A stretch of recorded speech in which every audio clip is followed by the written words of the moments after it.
Jesus Christ, Babaji Krishna, Lahiri Moshai, Swami Sri Yukteswar, Paramahansa Yogananda Ji, saints of all religions, friend and guide Swami Kriyananda, we bow to you all. We invite your presence with us this morning. Help us to feel thy infinite love. Be with us now. Om. Peace. Amen. Please be seated.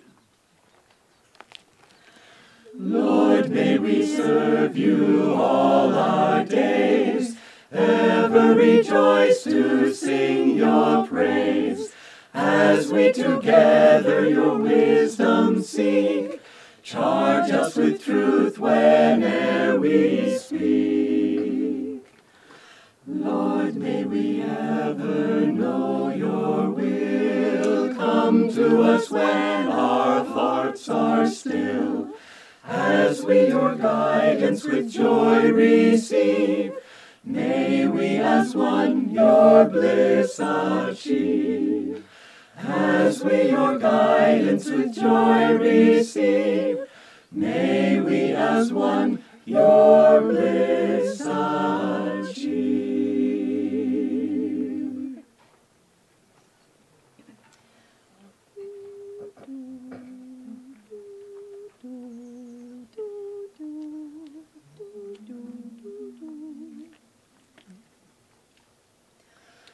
Blessed,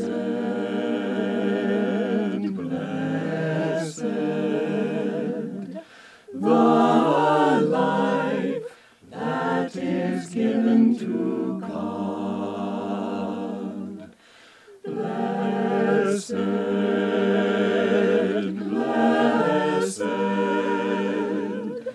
the ways where his feet have trod.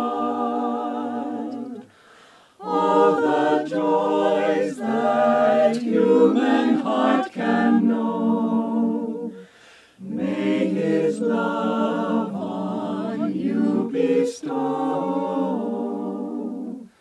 May all dangers from your path be moved, all delusion by his truth disproved.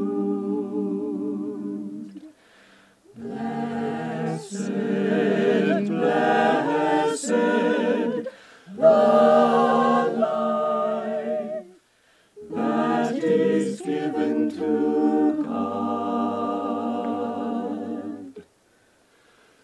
Blessed, blessed, the heart open to his love. Blessed, blessed, the light that shines from above.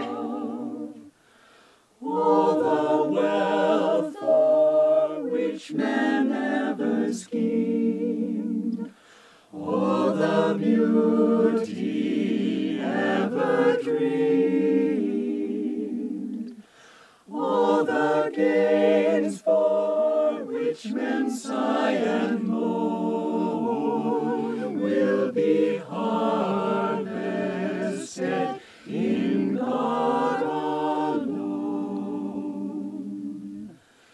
Blessed, blessed, the heart open to his love.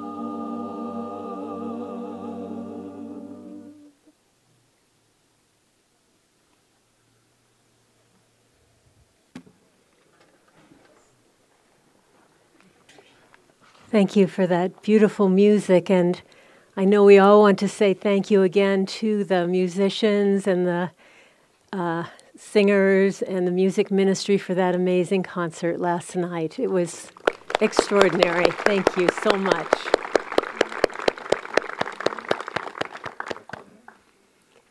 Well, I'd like to introduce our panel for this morning.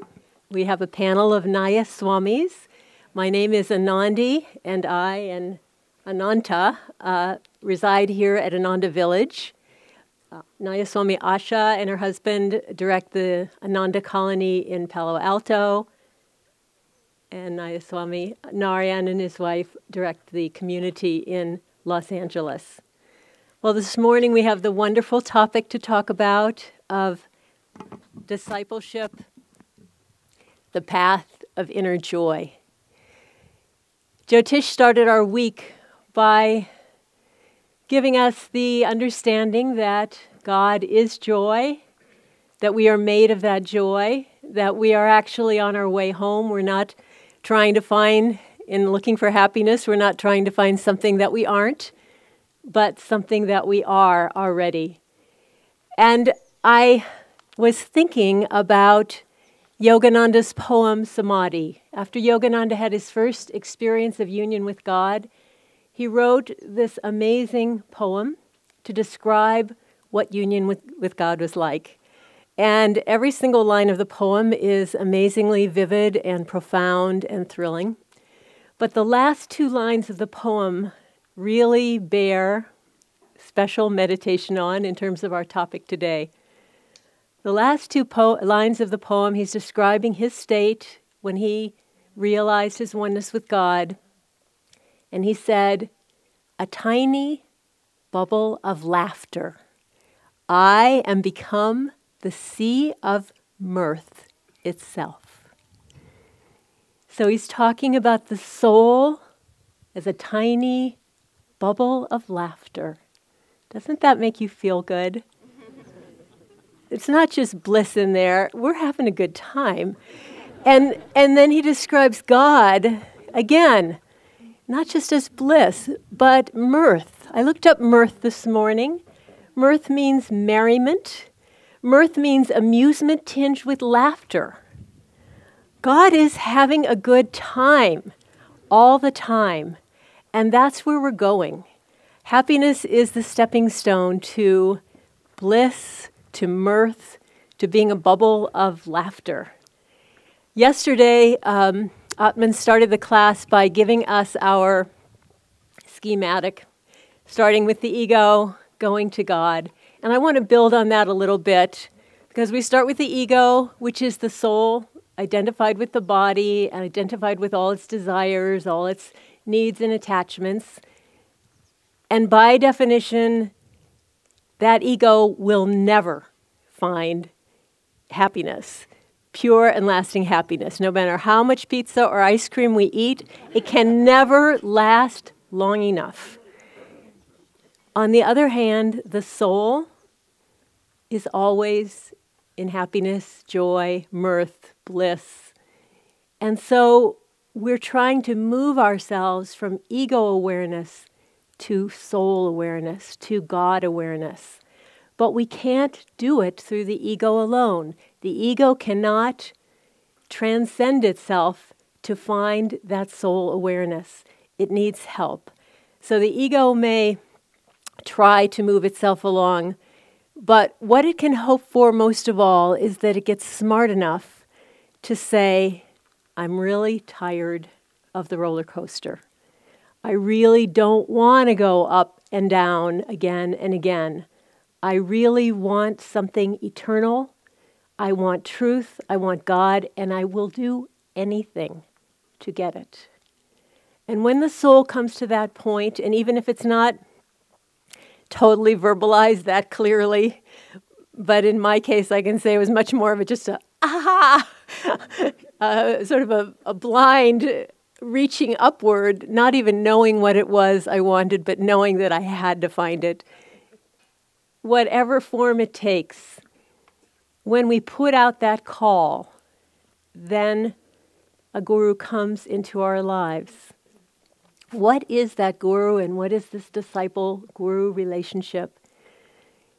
In a ceremony that we had on Master's birthday some years ago, Swamiji sent a message to us, and he said, you have to remember the Guru is you.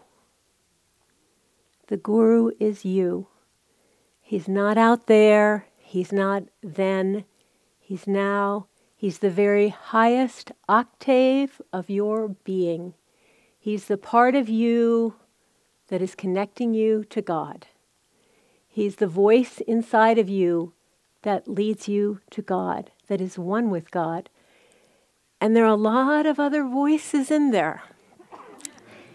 There are a lot of other voices in there, and they all have a pretty compelling shtick. I think you better back up a little bit. I think you're getting fanatic. You're getting a little too deep into this. You better balance your life with a little bit of movies and pizza and so forth. Or look at how you've been. You're nowhere worthy to follow a spiritual path. You've got so much personal stuff to deal with. You better get on it. Or there's so many different voices in there. How are you going to make a living? So they're all pretty strong, and they're all part of you. They are other octaves of your being, and they're speaking strongly. So to, on our own, discover that part of us that is the Guru, again, it's impossible. And that's why we have the great ones.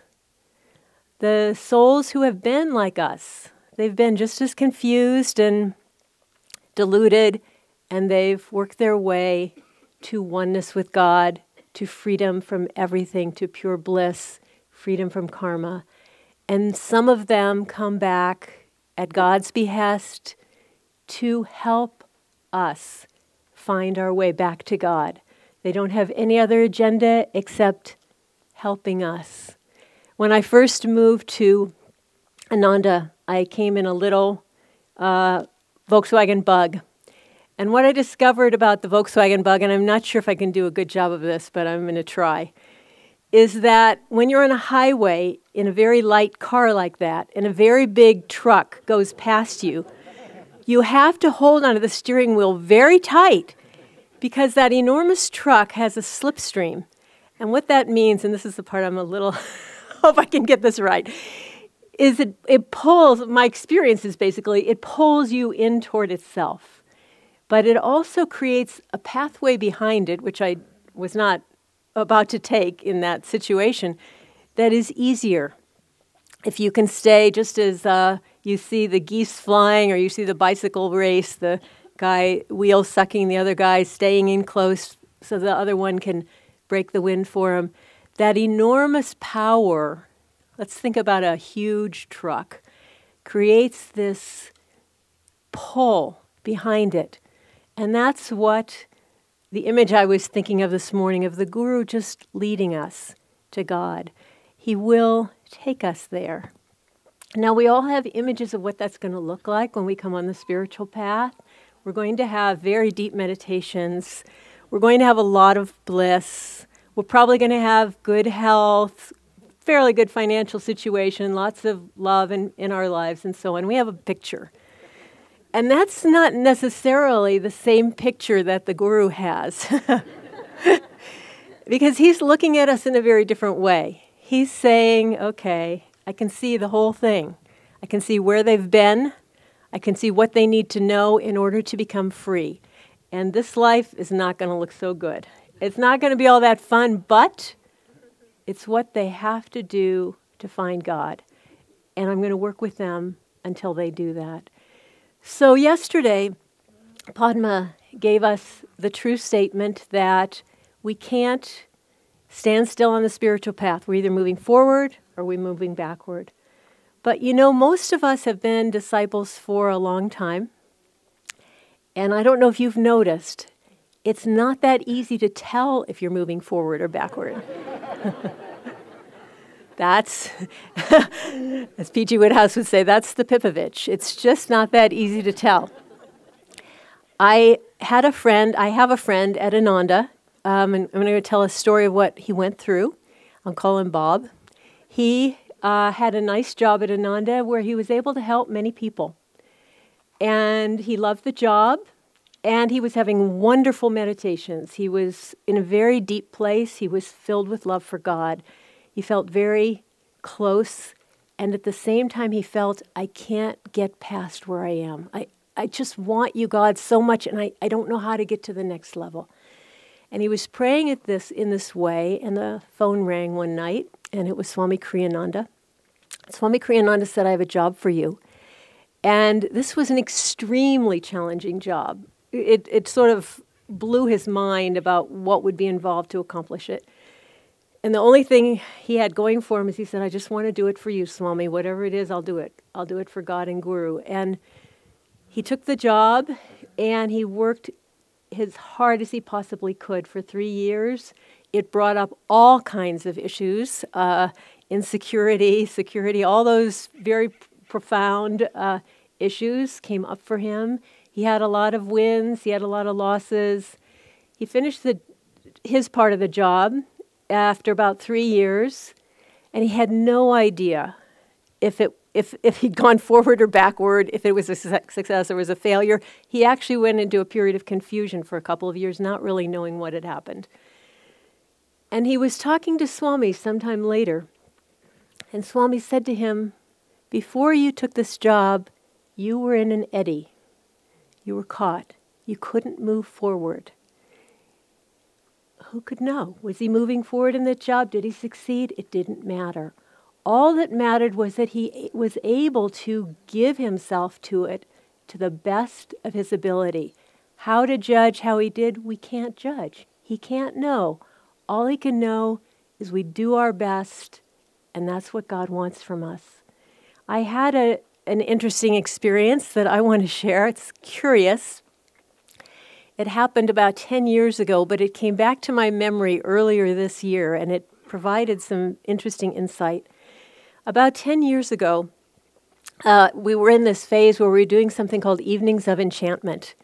Beautiful evenings where everybody dressed up, and we had an elegant dinner of maybe 5 courses, and in between each course, people would perform Swamiji's music or something from one of his plays, and it really was an enchanted atmosphere and evening. Well, in this one evening, for some bizarre reason, I decided I wanted to be a waitress instead of attending. And I collared Bharat into being a waiter with me. And they assigned us to Swamiji's table, which was a huge honor, I thought. And Swami came in. Well, it was, but it's only the beginning. Swamiji came into that party, and he was radiant. He was wearing the most magnificent, pristine, beautiful white silk Indian shirt. And it was like his light just glowed right through it. And I think it must have been a special gift. It looked very special. And he sat down, and I got ready to serve his table. And the first course was a very liquidy soup, colored red. And right off the bat, the first thing I did was serve that soup and slosh a good amount of it right into Swami's beautiful shirt. And my heart practically stopped. And so I went running off to get a towel wet with cold water. And meanwhile, Maria started, taking her paper napkin and putting water on it and trying to deal with the wreckage. And I came back with my towel, and I was working on it. I couldn't see much, but of course it was wet. We won't even talk about that aspect of the hot and the wet. But anyway, I was horrified, and I tried to dematerialize, actually, on the spot. Didn't work. It's not actually really even a good quality for a waitress to dematerialize, because you're supposed to be serving. And so I wasn't seen around the table more than the absolute minimum, because I felt so bad. And after the evening, of course, I apologized to Swami, and he was totally, totally gracious. The next day, he came in. He was wearing the exact same shirt. It looked exactly the same. It looked pristine. He called me over. He said, look, I couldn't believe it. I said, Swami, you're like Teflon. Nothing sticks. Now, that evening, it came back to me earlier this year, pretty much as a train wreckage, actually, a bad experience on many levels, not the highlight of my spiritual life. But an interesting thing that I noticed from it was this. Because that whole experience had awakened me very much, I was very awake, I remembered that image of Swami in that shirt very, very vividly. It was very strong for me. And so I began to meditate on that image. And it was like meditating on light, imbued with the vibrations of my teacher, with his love and his kindness and his wonderfulness. So it was a double image for meditation, light plus all this other vibration of Swami. And I meditated on it for a while. And it was a very strong and clarifying image. And then something happened one day. Sometime after, I wasn't thinking of it that much, I noticed that I had a physical problem. I won't go into it. It wasn't a big deal, but I thought, I think I might have to see a doctor about this. This is kind of a bummer. But what bothered me about it was I thought I could feel some dark thinking behind it. You know, it was my own dark thoughts that had brought it. I could feel that. But I remembered this image. And so I went into meditation that morning that I discovered it, and I just put my full concentration into that image of Swami as light. And the next day, that medical problem was gone. And I think that was a very important experience for me, and I hope an image that may stick for you, that really we don't know what's going on, dark, light. We do know where the light is, and we do have the capacity to point ourselves in that direction. And that's what we are trying to do as disciples. The masters are holding out for us a vibration of perfection and light, and we are trying to attune ourselves to it with our full capacity. I'd like to tell one final story that you can find on the Expanding Light website. It's a beautiful blog written by one of our staff, Matt, about an experience he had in his early years at Ananda. Matt's been here now, I don't know, 30, 40 years, but this was after he'd been here about 2 years. And he was having a terrible time. He was not able to find a job that he liked.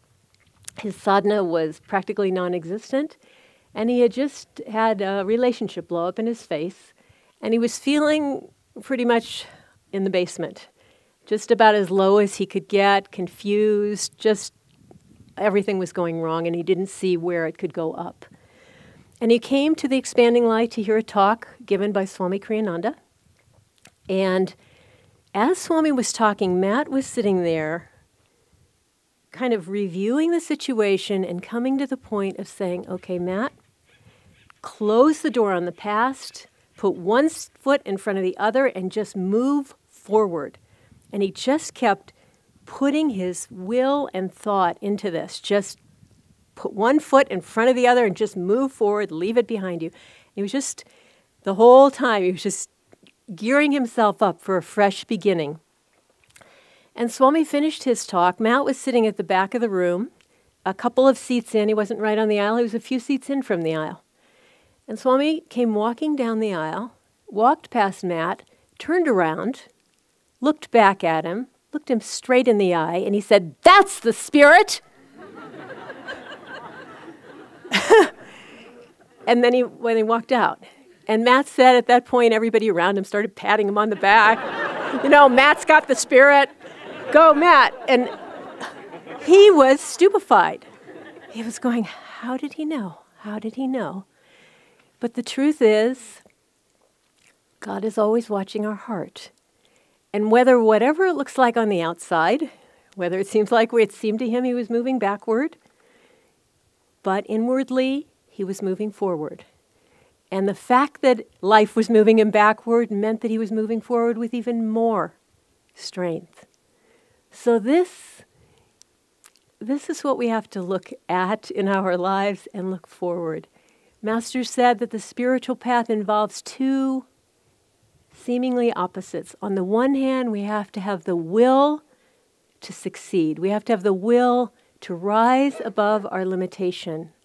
On the other hand, we have to offer our lives completely, trustingly, with full love and devotion into the hands of the Guru. And that is our journey, and it doesn't get any better than that. Thank you.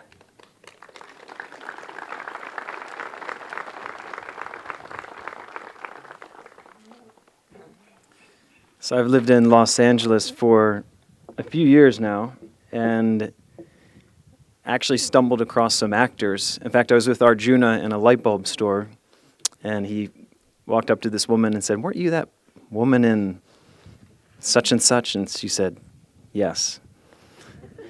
And then she proceeded to buy her 60-watt bulb and, went on her way. But having been there for a few years, I've actually picked up some acting exercises. And I'm wondering if you're willing to try one with me. Yes? Okay, here's the exercise. We stand up, and you're being cast in a role. You're a new actor. You're in Los Angeles, and you are so excited. But you have to win the part. And the Guru's line is, "How feel you?" And you're like, "And ready, I am awake, and ready, I am awake, and ready." And he likes that, and he says, "We have a new commercial, it's called Raw Enthusiasm." And you chomp on it, and you go, "I am positive, energetic, enthusiastic. I am positive, energetic, enthusiastic. I am positive, energetic, enthusiastic." Fantastic. And they say, "We've got a new Tarzan role for you. I am master of my body. I am master of myself. I am master of my body. I am master of myself. Awake, rejoice, my body cells. Awake, rejoice, my body cells. Awake, rejoice, my body cells." And then rapping, "Be glad, my brain, be wise and strong. Be glad, my brain, be wise and strong. And awake, my sleeping children. Awake, awake, my sleeping children. Awake." And let's sit down and take this enthusiasm calmly inside. Close the eyes for a moment. And let's focus it at a still point between the eyebrows. Just taking a moment to feel Master's presence and Swamiji's presence with us. And since our homework this week was to increase our happiness, Swamiji whispers a secret of happiness in our ear. The secret of happiness is the determination to be happy always, no matter the outer circumstances. The determination to be happy always, and not wait for outer circumstances to change.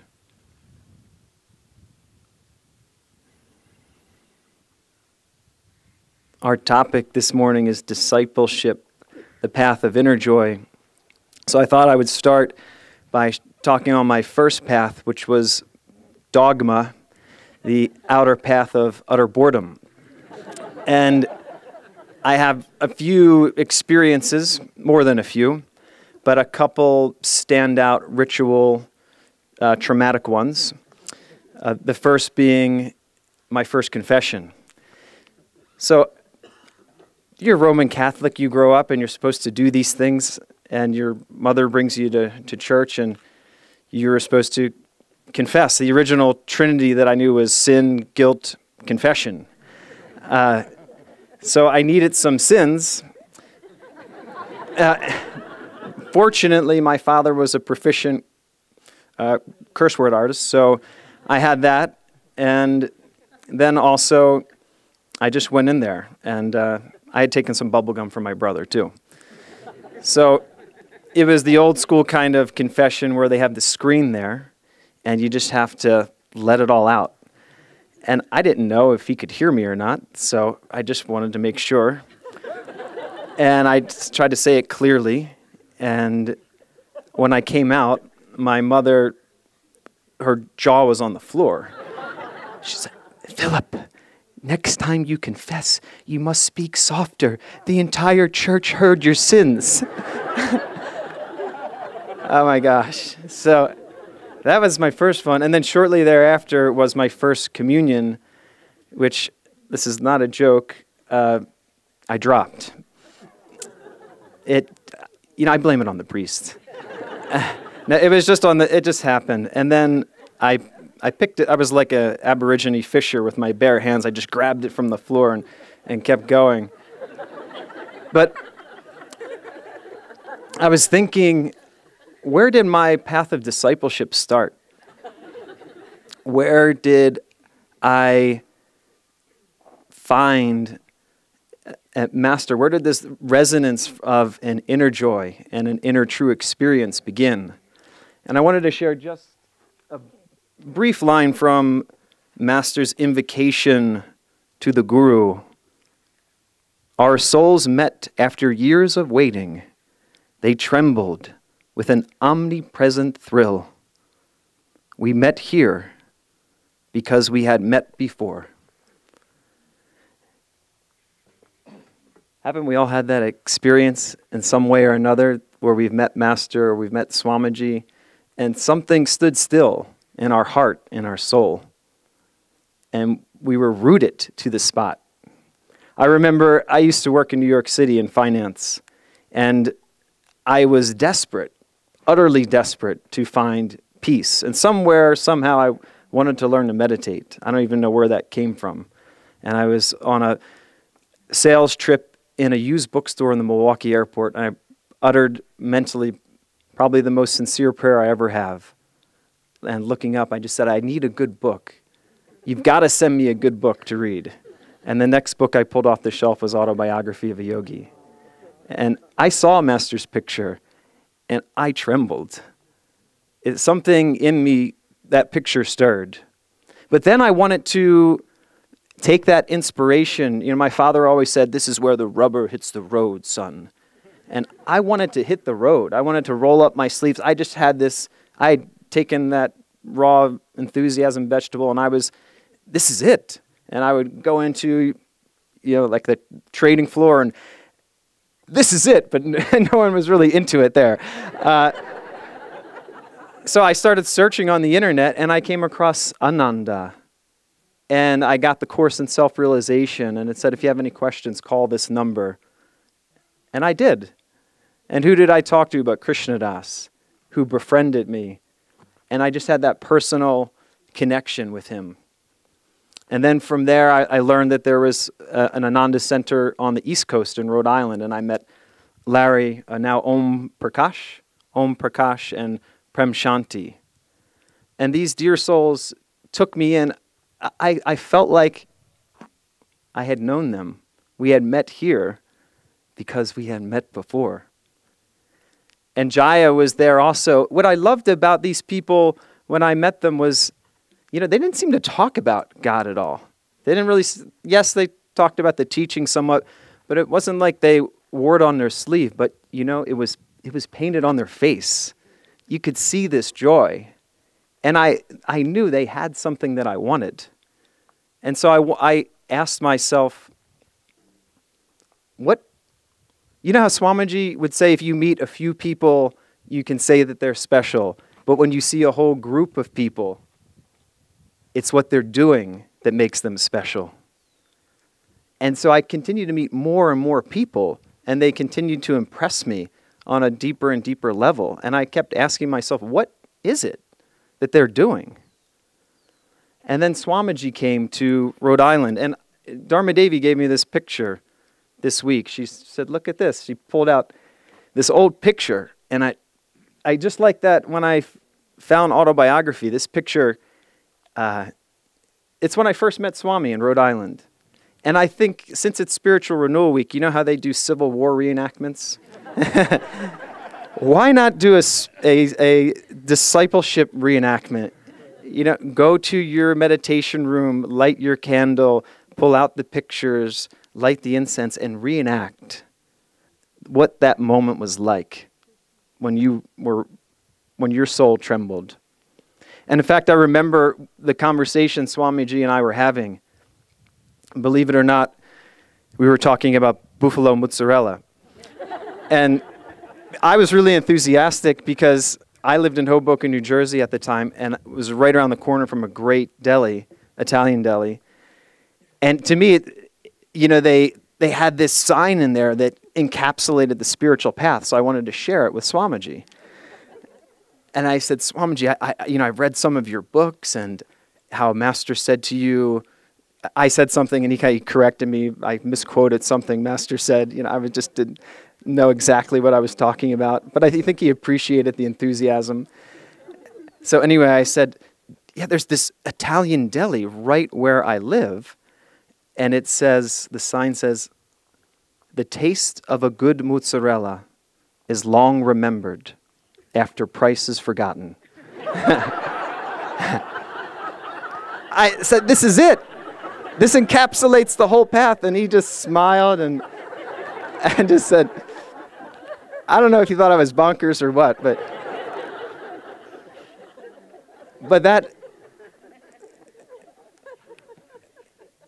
what were these people doing? I just continued to, every person I met and everything that they shared with me, it was an invitation of inspiration. It was like Swamiji's whole life was an invitation of inspiration. It was, the Indian ragas, how they have a melody and they spontaneously, creatively expand upon that melody.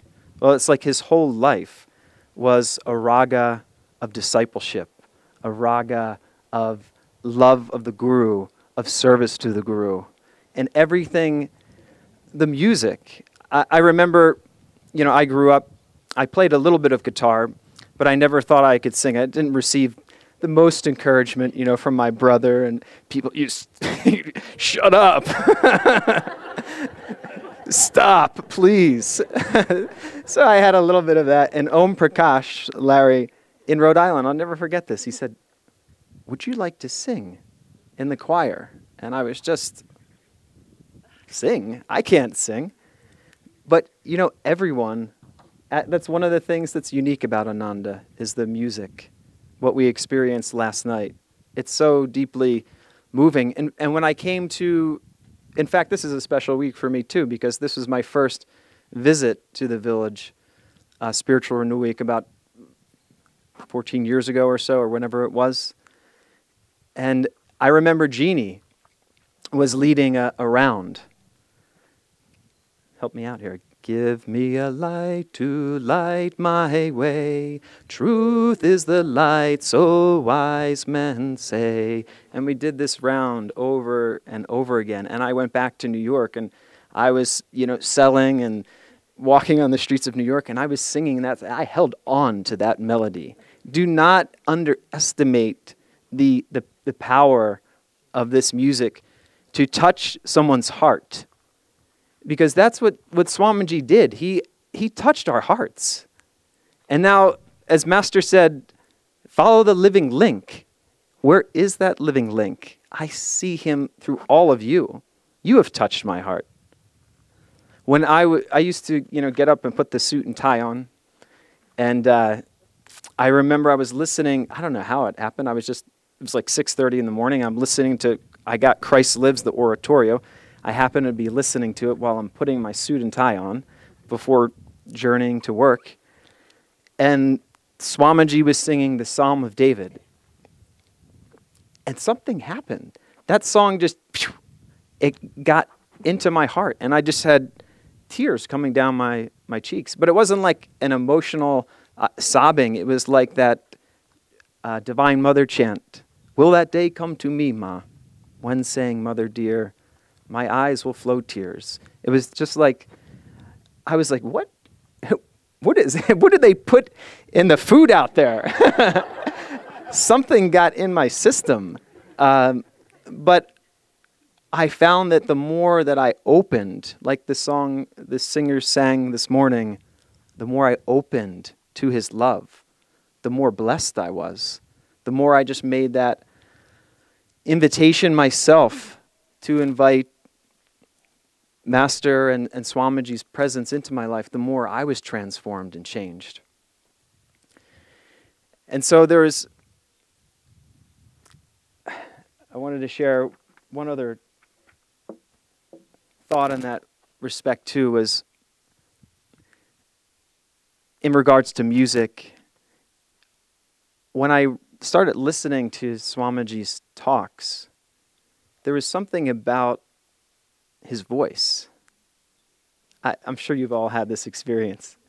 I remember being on an airplane, and Krishnadas sent me the companion talks to the Raja Yoga course, and I just listened to them over and over, and they're dynamite. If you haven't heard them, you should listen to them. But there was something about his voice. It was authentic. He was speaking from his own center. And then I came here, and I met Jyotish, and I met Devi, and Asha, and Ananta, and Nalini, and all of you. And all these people were speaking from the personal conviction born of their own personal experience. That's what I love about Ananda and about this path of discipleship, is that it's not book learning. It's people rolling up their sleeves. And we have this camaraderie that's not a familiar warmth. It's not a buck you up-o, slap you on the back, good old college days. It's, as Master said, there's a distant closeness. That's the type of friendship that we share. There's something very deep. I feel really close to Prakash. I feel like he would let me drive his tractor. We've never talked for over 5 minutes, I don't think, in all the time that I've been here at Ananda. But I think if I really wanted to drive his tractor, he would let me, within reason. So, one of the other aspects of when I was thinking about what were they doing, what were these disciples here, what made them special, it was seeing the highest in each other. Just like Jyotish and Devi were speaking the other night, I think in the Q&A, making a conscious decision to see the highest in each other. And it doesn't mean that we become ignorant and not tuned into reality, but you choose to tune into the highest reality, that relating to each other as a soul. And Swamiji, of course, touched us in this way. In fact, when I received my spiritual name, Narayan, I didn't want a spiritual name. I was like, it's not for me. And I wrote to Swamiji when I was in the monastery here with Nitai and Nabha, and I felt this call to go to India to, just leave it all kind of thing. And he said, no, your place is, here to serve at Crystal Clarity. And it was after we performed the Jewel in the Lotus, that play, and I was playing the part of Narayan. And so after that play at the Sunday service, Swamiji called me. And he said, Nabha said, Phil, Swami's calling you. And I turned, and he said, hello, Narayan. That is your name, and he blessed me there.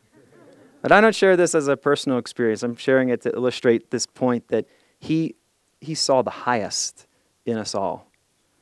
And it doesn't matter if we've never met Swamiji in the body. We never met Master. None of us met Master in the body, I don't think. We all feel his living presence within. So the more that we open up to his love, the more that he can steal in.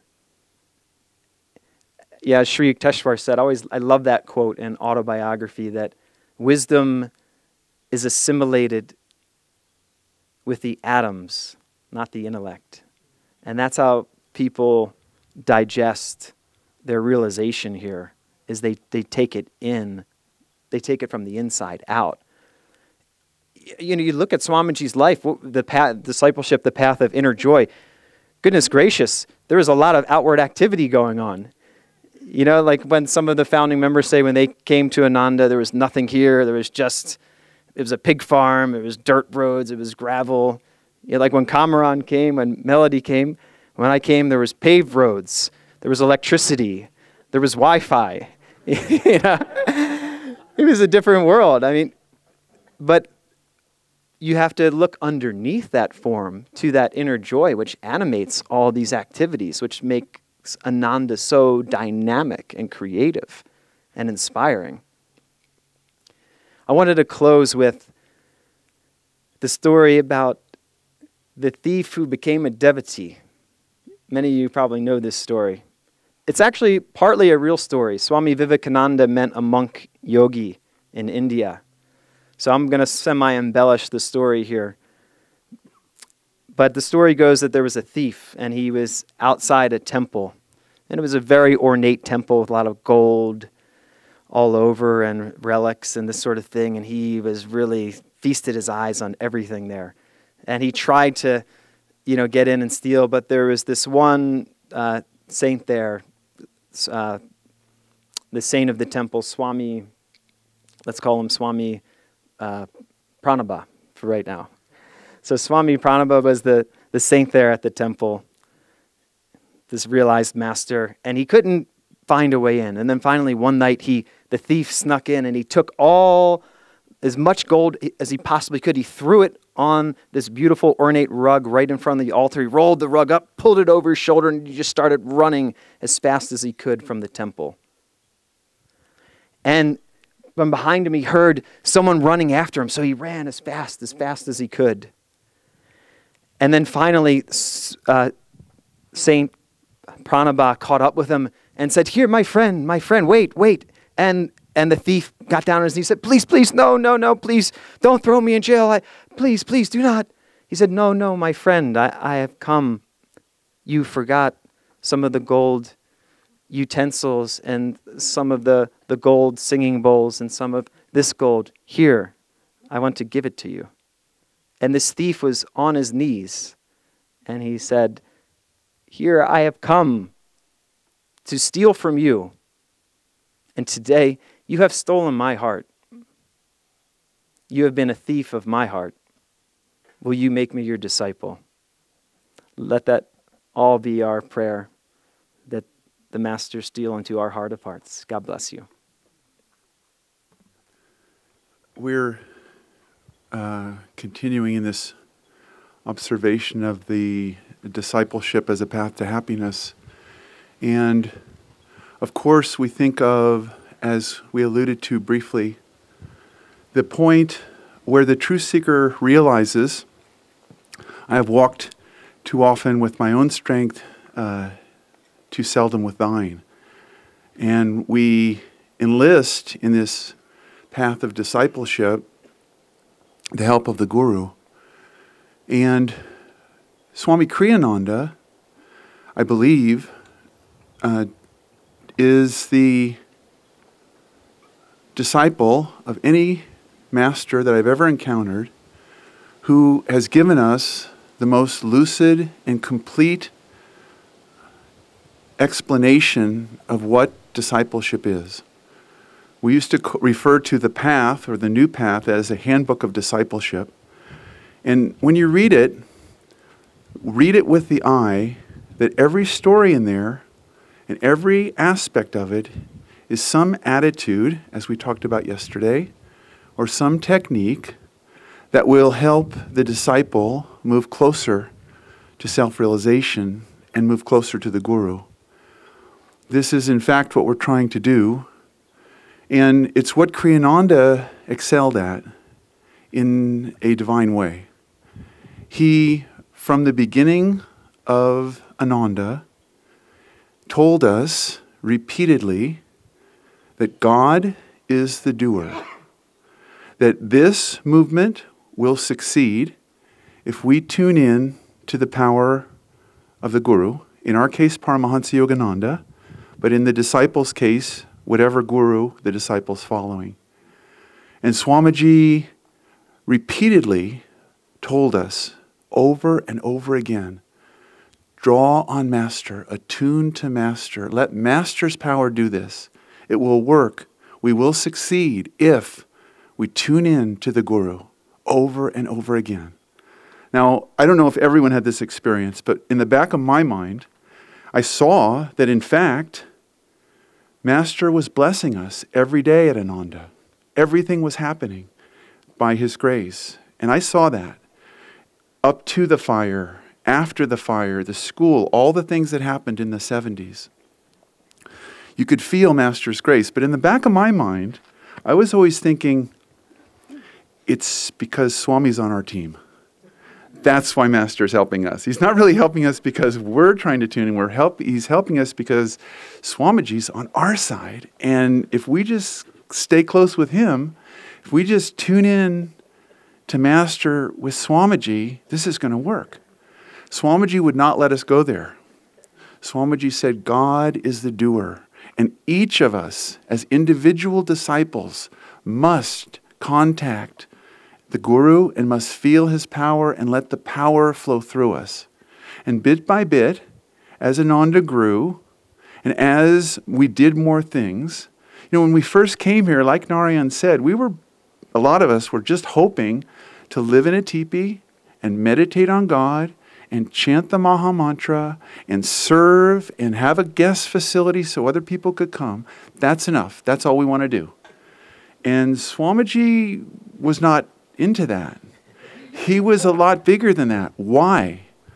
Because Ananda was never Kriyananda's idea. It was always Master's idea.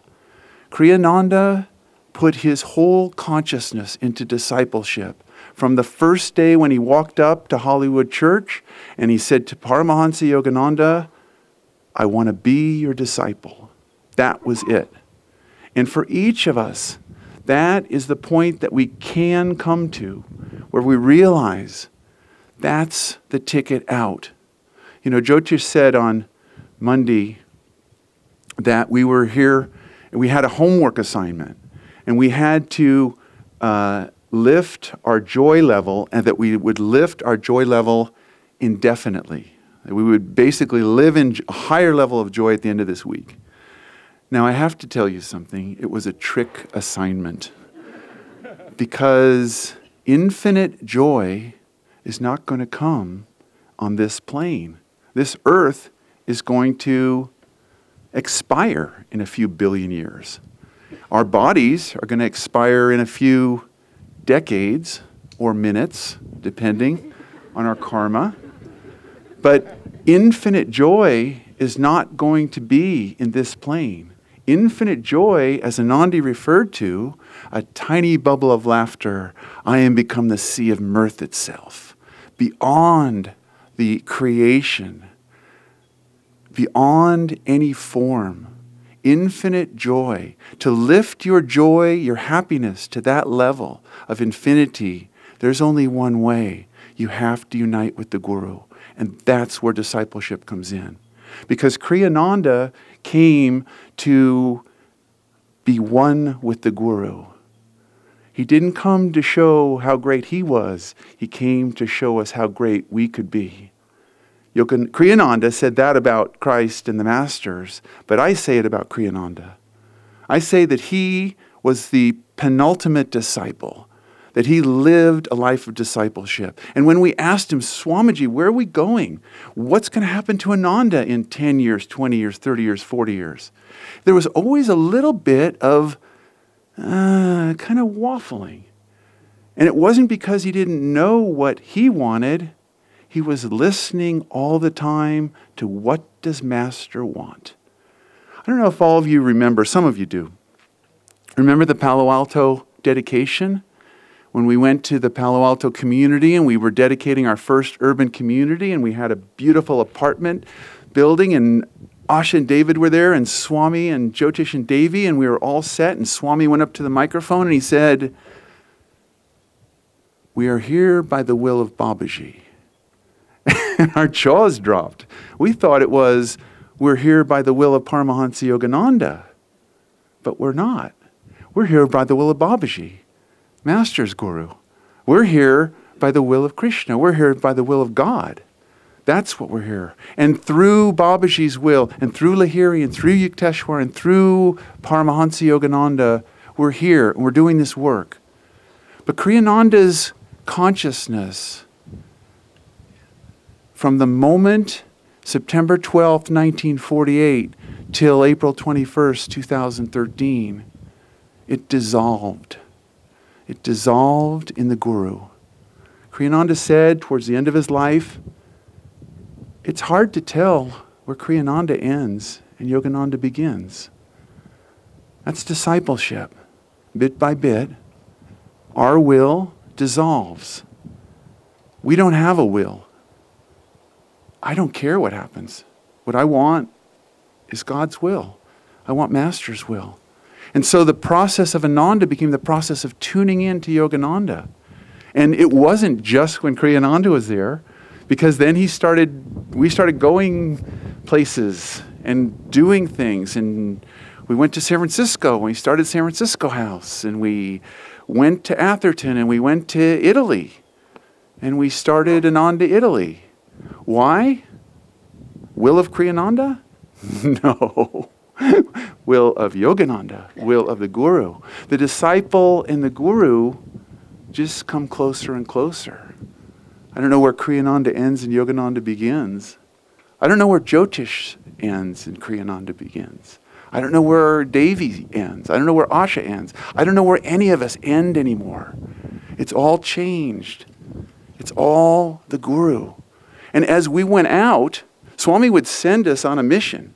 Start a bookstore, start a center, go to India, go to Italy, go to Africa, wherever, go somewhere, and let the Guru flow through you. Start a bookstore. So those kids in the teepees were running bookstores and fighting lawsuits and getting lawyers, and we had a copyright lawyer, Rob Christopher, and the Guru worked through him because we asked the Guru, can I attune to you? Can you be my life? Thou art my life. Thou art my love. Thou art everything, Master. Flow through me. That was Kriyananda's prayer. Where did that music come from last night? A great composer? No. That came from Master. And he was here last night. Swamiji was with us. He loved that music. You played beautifully. You sang beautifully. You sang from your hearts. That's all he wanted. He wanted you to live in the heart like Yogananda did. Prem Avatar, incarnation of love. That's the game. And that was Kriyananda's life. It was discipleship.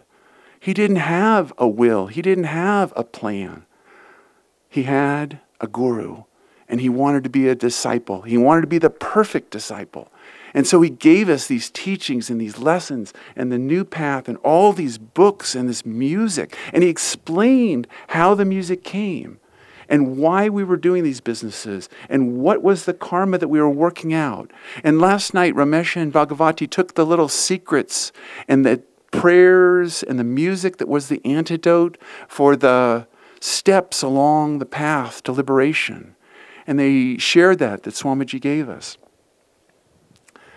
And the more you hear about Kriyananda, you realize he was brilliant. He was a genius. And so the thought creeps into some of the disciples' minds, such as my humble lotus self, that, well, the reason that he's so evolved is because he's a genius. He writes music. He's written 160 books. I haven't written any books. I can't write music. What was his response to that? Tune into the Guru. God watches the heart. It's not about how smart you are. It's not about how famous you are. It's not about how many books you've written. Swami Kriyananda one evening in satsang in Sacramento, he said, and this was, it was probably in the late 90s. He said, and this is the way he said it. I'm just going to tell you what he said. He said, you know, when I get to the pearly gates, and who said the pearly gates? Gabriel? I think. Peter? Okay, Peter. So he said, when I get to the pearly gates and St. Peter's there, he's not going to ask me how many books I wrote or how many communities I founded or how much music I wrote. He's going to ask me one thing. How much did I love? That's the measure. The disciple loves the Guru. And this disciple evaporates. The Guru, an attunement with the Guru, and Swami said, I try to tune every thought, every action, every feeling, every direction to Master, to the Guru. And It works. It tunes us to the source. And if you are a disciple for 10 years, 20 years, 30 years, 40 years, and you're at the point in your life where those of us who have been doing this since we were kids are, a realization comes to you. We haven't done anything. Master's done everything. Palo Alto community and the Seattle Mondeer and the farm in Half Moon Bay and the farm here and the village and the expanding light and Earth Song and Mountain Song and there's thousands of other chapters. Ananda, India, Ananda, Italy. We didn't do anything. I can just see my resume. Last 40 years, nothing. Absolutely nothing. But it's beautiful because you realize that you asked Master to do it and he did it. And all you have to do is get out of the way. Stop getting interference to that light. Just let the light flow through you. And it's amazing. It's magical. I'll tell you a story from the Srimad Bhagavatam. This is somewhere around 3,500 years ago, a scripture. And it's the story of Brahma and Krishna. And Krishna is in Vrindavan. He's got the boys and they're taking care of the cows. And Brahma's looking down. Brahma's the creator of the universe. And he looks and he notices that this Krishna is drawing a lot of attention. And because all the boys love him and all the girls love him and all the parents love him and all the cows love him. And so Brahma decides, what is with this? So Brahma has an idea. He takes all the gopas, all the boys that are out with the cows, and he puts them under the Govardhan mountain. And he puts them to sleep, in a deep sleep, a deep, peaceful sleep. He says, let's see what Krishna does now. How's this going to work? And Krishna, of course, knows this. Krishna is Narayan. Krishna is the preserver of the universe. He's Vishnu. And he says, okay, two can play at this game. So Brahma goes about his business. And he looks down the next day and he's expecting a little bit of a, panic on the part of the parents. He looks down and everything's going really well. All the kids are at school. They're at Living Wisdom School. They're studying their lessons. They're doing their songs and dances. And the cows are giving more milk than usual. In fact, the children are a little better behaved than they were. Cows are giving a little bit more milk in terms of volume and butterfat. It's really good. And Brahma's, he's sort of, So he goes to Govardhan Mountain, he looks underneath, and all the boys are asleep there, and the cows are there. He's a little puzzled. He's going back to his palace at Satyalok, and he's going in, and he gets stopped by the guard. He says, who are you? He says, I'm Brahma, creator of the universe, your boss. He goes, I'm sorry, but Brahma's already in there. I don't know who you are. You look like Brahma, but you can't be Brahma because Brahma's already in there. And he got it. Krishna was playing the part of all the boys and all the cows. And that's what we have to do. Disciples play the part that you're assigned by karma. But let the Guru play the part through you. Let Krishna play through you. That was Kriyananda. He just played the part of a disciple. We looked to him to be our teacher, and he said, yes, I'll play that part, but I'm your brother disciple. And the Guru is everything. And everything that's happened has happened by the grace of God, not by our grace. And it makes the movie so much sweeter. We're all movie actors. We're all the stars of Finding Happiness and The Answer and all these things. We're all movie stars. We know this. Play the part with love. That's what Kriyananda did. Play the part to the ultimate. I had this experience with Maria about a month ago. A year ago, Master gave us a farm in Half Moon Bay. I won't go into that story. David and Asha can tell you. But basically, Swami Kriyananda said, David and Asha get a place outside the urban area. Goodbye. Whoom. He left. 3 days later, left the body. David and Asha, okay, guess we better do this. Not that they hadn't been looking for years, but they got this farm. This magical story happened. We don't have time for it. A whole lot of money had to be shown up, and this magical farm had to be ours, and everybody else that was bidding had to step back, and it had to be ours. And we said, Master, if it's your will, we want it. If it's not your will, we don't want it. And of course, we were rooting. Come on, Master, give us this farm. And he said, in due time, my children. And we got the farm. So that was a year ago. Last month, so Maria and I and Biraj and a team of expert farmers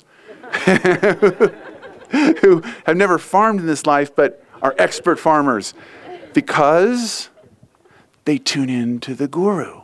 So Maria and I went to the farm this couple weeks ago, and there was no one there. There was no one there when we looked at it, when it was a flower farm, a deserted flower farm. And 1 year later we went back and we looked at it, and it's a beautiful farm. And it has kale plants and cauliflower 10 inches across and tender. And it has a beautiful fence around the orchard. And it has trees. And there was no one there. Who's there? 5 masters. Swami Kriyananda. Everything is happening through the grace of the Guru. And I bow to those disciples that can channel that. I bow to the singers that can sing that music and play that music. And let the Guru flow through you. Let Krishna play your part. That's discipleship. And you know what happens? Just what Ananda said. A tiny bubble of laughter, I am become the sea of mirth itself. Say it over and over again. A tiny bubble of laughter, I am become the sea of mirth itself. You become the Guru. You become infinitely happy. Beyond creation, I drink all creation's waves. You become joy. From joy I came, for joy I live, and sacred joy I melt again. That's discipleship. That was Kriyananda's message to us. He just wanted to dissolve. I don't know where Kriyananda ends and Yogananda begins. I don't know where you end and Kriyananda begins. I don't know where the limit of Yogananda is. There is no limit. It is infinite joy, infinite love, infinite peace, and that's who you are. That's discipleship. God bless you. In the last years of Swamiji's life, he tried again to found a center for Master in Los Angeles and spent many months living in the guest house of Bharavi's house there. And I didn't live there, but I went down to visit him on many different occasions. And Swami was winding up his incarnation, and many very powerful things happened in those last years. And we were sitting in the living room once, and it was just Swamiji, and I was there, and Narayani was there. And apropos of nothing at all, I mean, there was no context for it, Swamiji made the statement, and some of you have read this because I put it in the introduction to the book, Love Perfected, Life Divine. Swamiji just said, it's impossible to imagine that given how deeply every one of us wants to be loved, and then he added not just impersonally by God, but deeply, individually by another individual. He said it's impossible to imagine that God would plant that desire with so much power in our hearts and not also plant within creation the possibility of fulfillment. And then he went on to talk about the subject of soulmates, not guru-disciple, but soulmates in the way that the most imaginative thought is that we are in fact only half of ourselves, and that before we're finished, there is actually a reunion of our other half. Isn't that what it feels like?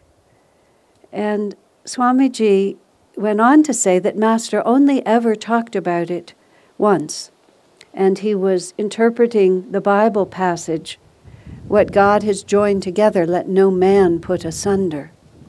which has become a prescription against divorce.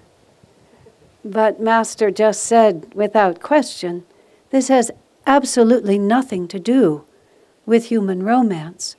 And above all, it has nothing to do with sexuality or that kind of attraction. By definition, if there is that kind of physical awareness, we have a ways to go before we can experience that kind of soul union. And Swamiji rarely spoke about soulmates, but he's talked about it more often than Swamiji. It was always like this thought in the back of his mind. It was very interesting, I think, because it was relevant to him. He knew that Master had told him this was his last incarnation. When will I find God? Master said at the end of your life. And all the Brigu readings and Agastya and all of those all stated that he wasn't coming back. And so this lingering question of union with a soulmate was sort of floating there. Was it true? Would it happen? What would it look like?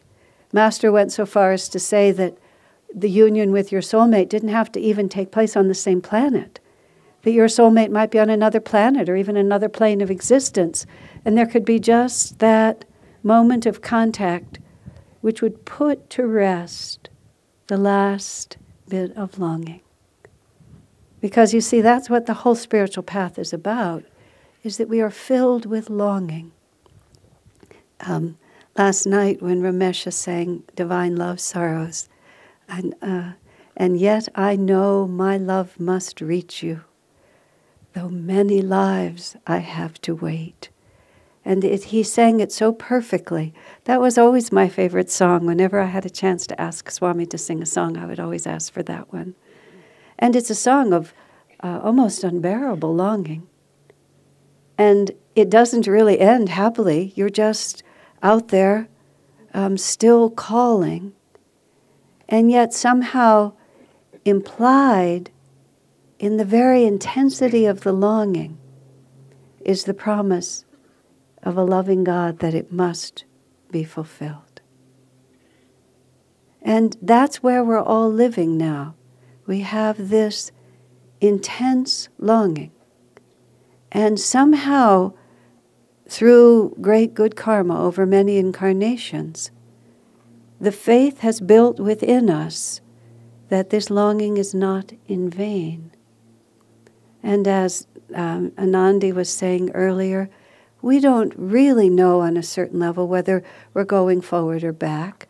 We don't know what the goalposts look like, really. So it's very hard for us to know. But what we do know is we have this ever increasing longing, and we have this faith that God is going to give it to us, fulfill it for us, and not leave us. Last night as I was leaving here, this has been a time of, it's been a season of love like Ananda has hardly ever seen, in terms of people finding their partners and setting themselves on their life path with that area of their life decided. Of course, I'm at the other end of that cycle. Naya Swami, many years of marriage, having lived through very happily and in a very profound way that side of life. And I was here by myself last night, and I'm going up the path, and I was about fourth in line of about 4 or 5 young couples who are all holding hands, and I'm walking by myself after this extraordinary heart-opening experience. And, you know, God gives us experiences sometimes that are not entirely our own. He just opens a crack somehow in the universe, and you feel levels of reality. And just for a moment, I wish that David was with me, and I wish that we were 25 years ago, and he would take my little hand and take me up the hill like that. And there was just this tiny moment of alone, but not divine, but just alone. And I thought, oh my, this really never ends, does it? No matter how many years, no matter how many experiences, no matter how much bliss, and no matter how much is given to us, we are not finished till we're finished. And I played it for a moment, which way do you go? Being a married Naya Swami is very different. Swamiji gives us these, he launches us.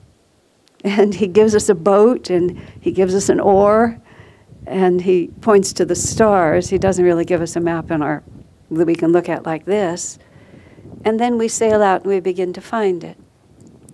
And this whole idea of being able to be a sannyasi but not to renounce your life partner, it's very radical.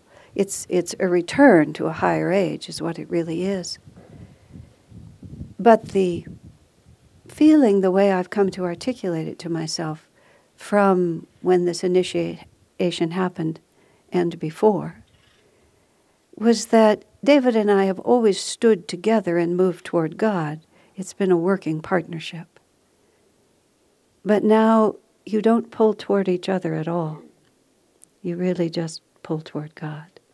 And you're still standing next to each other, but you're just pulling toward God. And after I got to the top of the hill and all the sweethearts wandered off, I was by myself under the stars. And the thought comes to you, I am alone. Everybody's alone. I'm sorry. Where are you? And just all of a sudden, it's just there. God does not plant anything in our hearts that he doesn't also intend to fulfill. And that's what the power of discipleship is. It's really realizing that we are not alone. And whatever is happening in our hearts, God is listening. And no, it's impossible to know. Really, I just, the longer I used to be so smart about so many things. And the wiser you get, the dumber you become. And the more free you become of the need to know. The stages in the Festival of Light. First you have to surrender to the storm and let the clouds carry you. Then you have to fly in the darkness. And that darkness is even more profound. Because that darkness is the faith that God would not plant these feelings in our hearts if he did not also intend to fulfill them. And no matter how dark and icky the part might be and how much we may think we are pushed right to the limit, when will this come? But we don't know. And yet I know my love must reach thee, though many lives I have to wait. I asked Swami the question once, which he rejected as such a dumb question. I asked him, I was put up to it by somebody else, but I take responsibility. How long did it take Master to get out of being a diamond? Swami saw that as a very impractical question, like, what was I going to do with that information? He said, that is a really stupid question. I, by this time in my life, have realized, stupid or not, this is what you got, sir. I used to try to backtrack at that point and say, oh, well, it wasn't really me. I would have tried to repudiate it, but I just said, what you see is what you get, sir. I thought it was a good question. And then in his way, after he'd dismissed it, he said, all time is short compared to eternity. And many times I've thought about that. When I asked him when he was really unwell once, Swamiji, how are you feeling? Compared to eternity? Just fine, he said. The body's not working so well, but compared to eternity, just fine. And that song that Ramesha sang, when you really hear those words, we just keep longing and longing and longing and longing, but we know in our hearts that it's coming. And so, where could I go? When Jesus was driving all his disciples away at the end of his life, because he needed the ones that were strong only because it was going to be so difficult for them right afterwards. Peter, he said, will you also leave me? And Peter said, Lord, where could I go? Success on the spiritual path is that question. Because often we're flying in the dark. How can I fly in this darkness, the little bird said. I don't know whether I'm going forward or backward or down or up. And we make a mess of it a lot. I've thought back over the many years, and my, there were some really impressive moments. You know, the ones at your life review that you hope you're going to have a good chuckle over. You're trying to have a good chuckle now because you don't really want to have to be so embarrassed when it finally comes. What you see is what you get, Lord. And this is where we are. But now we're in the darkness. We don't know. People want to say, this is my last incarnation. I prefer to think. And yet I know my love will reach you. Though many lives I have to wait, God would not have planted this desire in our hearts if he did not intend to fulfill it. I was asked, Kalamali asked me a question, an obvious question. How did you know what to do all those decades that you were here? And I answered quickly but falsely. I said, I never had to decide. Swami always told me. And I left it at that, but I really didn't like that answer. And then on Saturday, this last Saturday, I was talking to the AFF group, the Ananda for the Future, and I said the same thing, and I never fixed it. I need to fix it. Swami did give us directions because, well, let me put it this way. Swamiji said when Master was alive, he held everything in his hands. And Swami tells that the story as a disciple, that when he said to Master, Master, I have some ideas for the garden, for developing the garden at Mount Washington, and Master just dismissed him like that and said, Anandamata knows my ideas for the garden. And Swami was honest enough in his autobiography to say he chafed at this. Can't I even decide where we put a plant? I mean, that's a natural thought. Swami was a brilliant man with endless creative ideas. Can't I even put the roses where I want them? But he goes on to accept, but later he talked about it in a different way. He said Master had to put his imprint on absolutely every aspect of this work because water never flows higher than its source.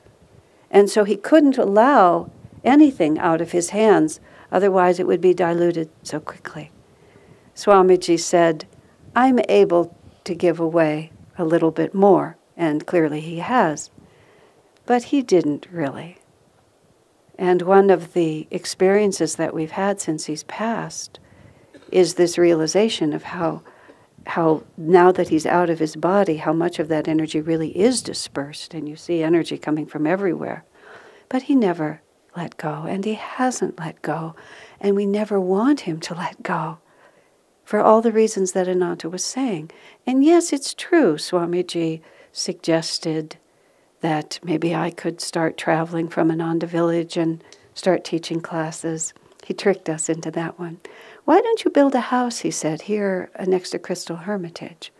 Well, sir, how would we ever pay for that? Oh, he said, Asha, you could go out and give classes.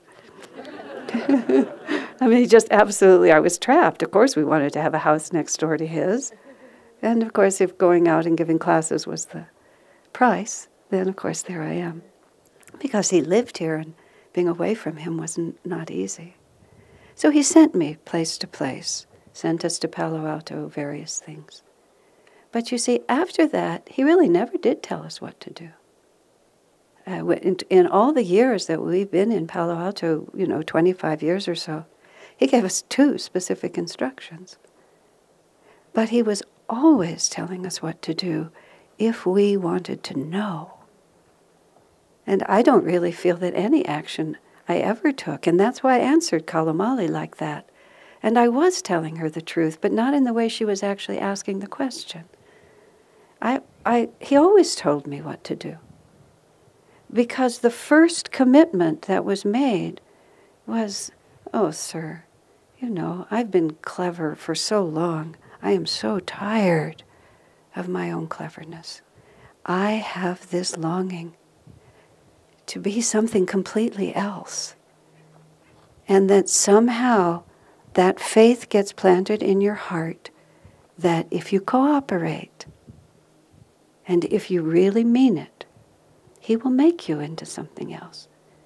And then after that, you're just trucking along with your own little story. Oh, this would be a good idea. That would be a good idea. But underneath it is always this overarching reality. What are we trying to do? Oh, what we're trying to do is what Swamiji is trying to do. And what is Swamiji trying to do? He's trying to serve Master. And so that's the thought that's so deep in you. I want to serve Master. I want to serve God. Too long I have just thought of myself and all the different things I could do. And I'm very happy for all the young couples in this community because it helps to really have that area of your life settled. And certainly the partnership I've had with David in my life has been absolutely key to our ability to serve Master. And that's the point. If He leaves you alone, if He gives you a beautiful family, if He makes you strong and healthy and all of these other things, none of that matters. And what we do doesn't even really matter. But why we're doing it is everything. Because when we get to the pearly gates, nobody will ask us anything except, how much did you love? How much did you serve? And what did you serve? Did you serve yourself, your comfort, your convenience, your fears? Or did you say, Lord, this one is for you, and all the ones that may come? Whatever it is, God would not plant that desire in our hearts if He did not also intend to fulfill it. God bless you.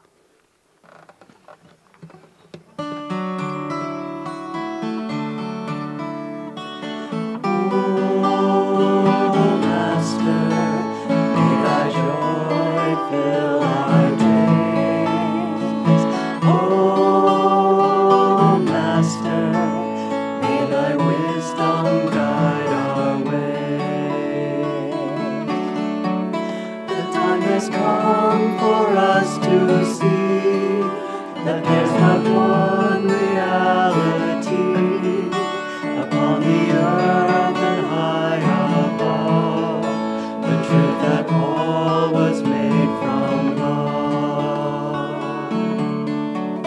A love that calls to us to fly above the hills, above the sky, above the storms, above the pain.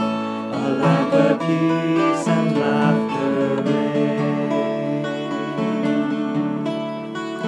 Oh, Master, may Thy joy fill our days.